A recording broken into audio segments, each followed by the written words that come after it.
Hi, and welcome to the show that provides a new perspective on today's current affairs. I'm Ryan. And I'm Jazz. Research I'm ready to air to you today. I explore the good, the bad, and the unknown of social media.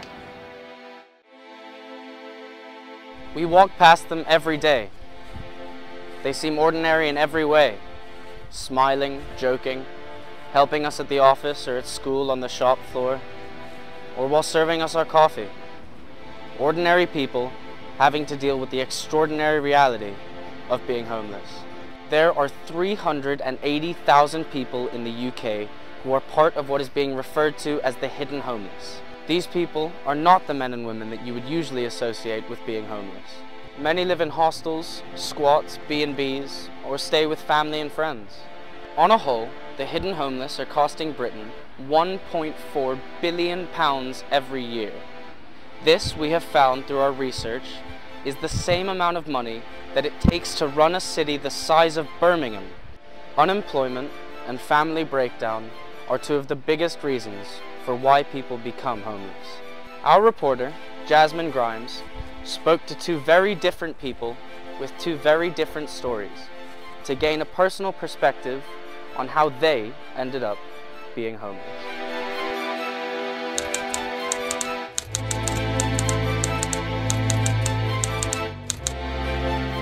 2009, like Boxing Day, I went to see a friend of mine called Rich for like Boxing Day dinner, and I came back home and all my equipment was gone.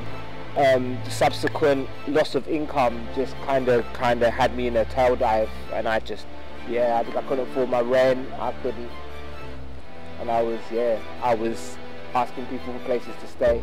It wasn't really great.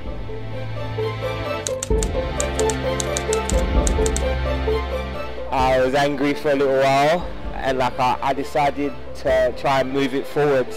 I just kept trekking and kept doing things. There's quite a few people I have to thank that got me through, but yeah, it was hard work. It was.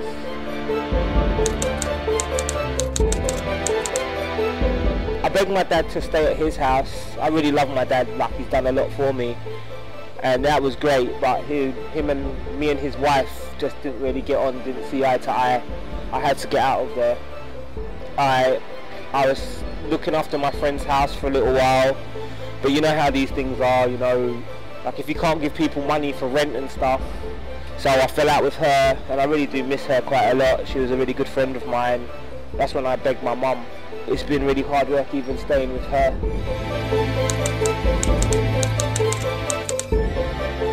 The biggest, I guess, frustration was not having a place of yourself to stay, not having a place to put your mental and your spiritual in place, and I just remained angry most of the time. I kept going because I had no choice.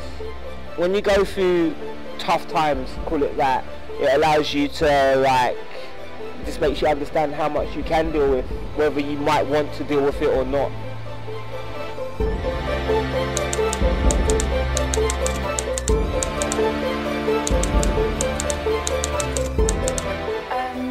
It makes you feel as though you're not part of anything, because not having a job as well and not having any stable accommodation, you just feel like you're floating. You don't have any base, you don't have any status. It's a very demeaning, horrible set of circumstances to be in. Well, I've worked for 26 years. I've always been very independent. I left home when I was 18. I got a mortgage when I was 25. I had a 3-bedroom terrace house in the northeast for 13 years. And I've always lived very independently and been very self-sufficient.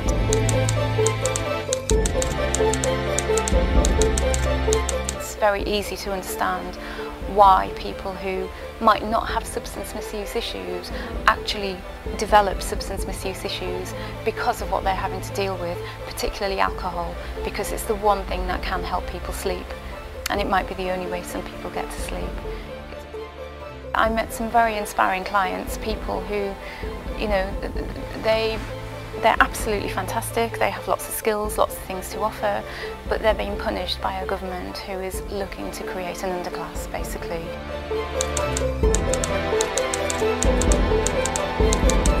Never felt as though I didn't have anything to offer. I just felt it was very unfortunate. I was in those circumstances. I work exactly the same, to the same professional standards. You know, I have the same drive, the same motivation, and these challenges that I've had have never changed that in any way. I've always felt that I had something to offer, and that the reality was that my circumstances were never as bad as theirs.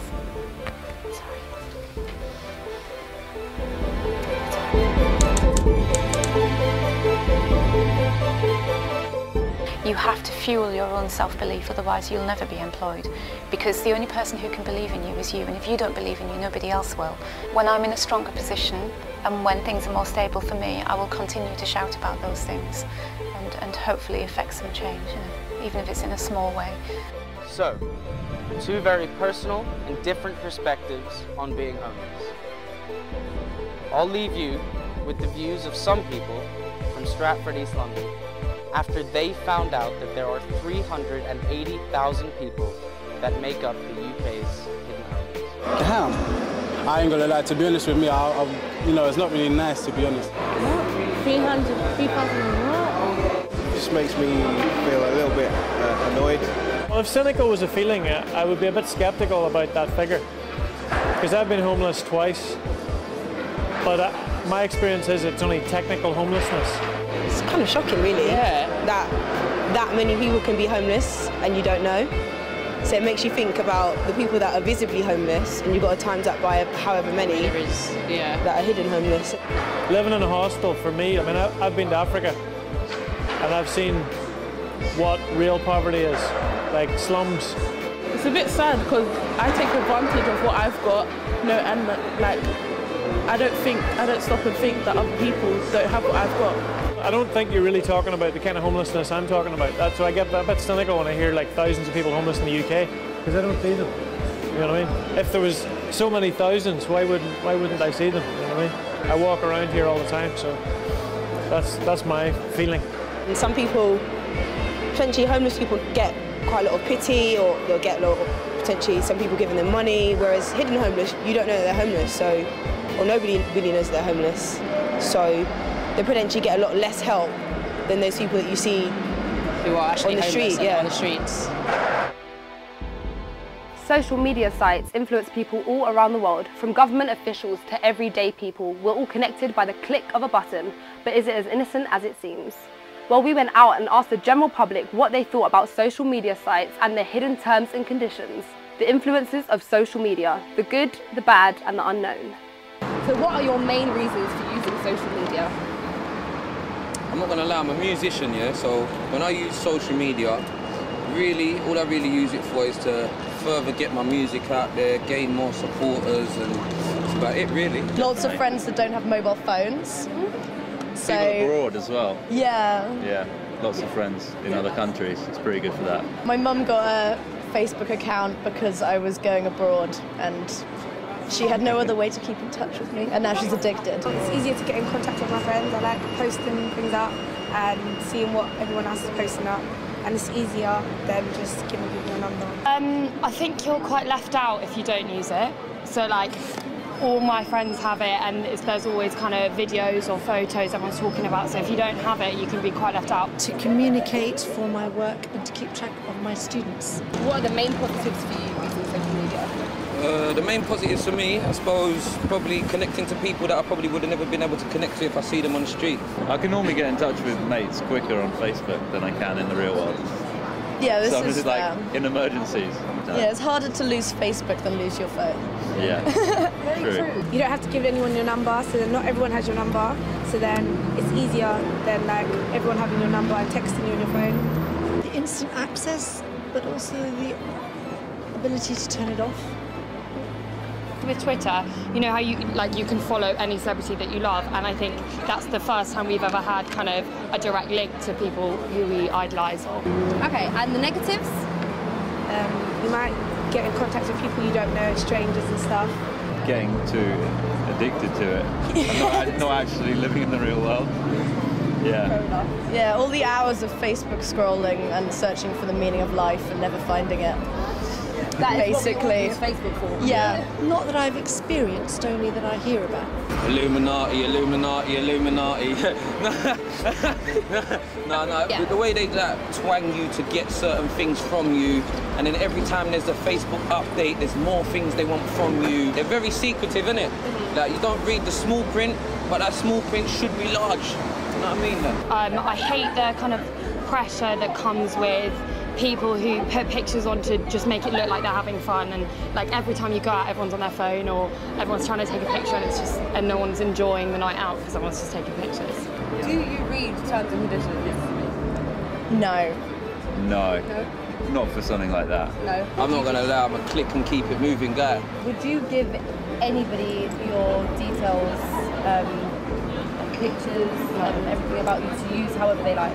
No, like all my social media is very private. Like it's all on just my friends' settings. No. Depends if it's gonna make my image better, you know? No, I'm joking. I ain't trying to give my personal details to nobody, like, nobody. Depends how many personal details there are. Probably not, but I guess I probably do. Okay. On social media. That is what we're getting. But then everyone does, so it's kind of okay, right? I don't know. You tell me. No. Okay, well, Facebook states you give us permission to use your name, profile picture, content and information in connection with commercial, sponsored or related content such as a brand you like, served or enhanced by us. This means, for example, that you permit a business or other entity to pay us to display your name and or profile picture with your content or information without any compensation to you. If you have selected a specific audience for your content or information, we will respect your choice when we use it. Oh. You know what that means? Yeah, they can do anything with any of us content. That's very true. Oh, right. I just thought if you had your mobile phone number on there, they could probably get that. But I thought as long as you didn't say that, it was all right. So do you think you will read the terms and conditions right now? Yeah. I'll probably start reading them and then I'll still sort of anyway. Get bored halfway through. I'm not going to lie, to be honest. Yeah. Fair enough. But it's made me think, so that's good. Yeah. That's a bit deep, isn't it? I do understand that. You know, I'm just going to close my Facebook account. The thing is, in some of their terms it's already been used, isn't it? Yeah. I don't know how they're trying to use my information, but I'm kind of scared now. Do you know what I mean? Like, I could get done for anything and they've got my picture. It weren't me. Terms and conditions. Do you have any idea what that means? No, but I do know that I like put my things on private and stuff, and I didn't know that. Do you understand what that means? Yep. How do you feel about that? Well, I was aware of that. Do you read the terms and conditions? I do read terms and conditions. Yay! We've got someone that reads terms and conditions. Not all, but most I do, yeah. Okay, and I'm slightly run either way, yeah. How do you feel about the Facebook terms and conditions? Well, I weigh it up with the benefits, and I realise that the minute I go online, I'm being tracked more than anywhere. I know when I use my credit card, I'm being tracked. I know by the adverts I get that they know what I bought yesterday, somehow. So, you can't win. Social media sites have helped revolutionise how we communicate with each other online. But every positive has a negative, and what you don't know becomes the unknown, and this is what could happen. Doing a privacy change for 350 million users is a really, you know, it's not the type of thing that a lot of companies would do. We decided that these would be the social norms now, and we just went for it. If they use 10% of that data, they're going to be the most valuable company ever. Is it hard to go through it and actually find specific details about a person? No, that's super easy. Within a couple of minutes, you can figure out what people voted for, what psychological problems they have. I'm saying it's because I agreed to the latest terms and conditions on iTunes. No one has read the terms and conditions. No one in the world. To the extent there have been contract decisions, they've held that these terms and conditions are valid. And what if your phone came with these long terms and conditions said, well, if you use the phone, the government can wiretap you? That would be insane. But that's the kind of world we're living in. Anything that's been digitized is not private. And that is terrifying. For the government to get information from a Google or a Facebook is a lot easier than the government doing it itself and putting a wiretap on our phones. All these powerful institutions, they're not subject to the same invasions of privacy as the rest of us are. So far, the population seems fine with it. If they weren't, they know who to call.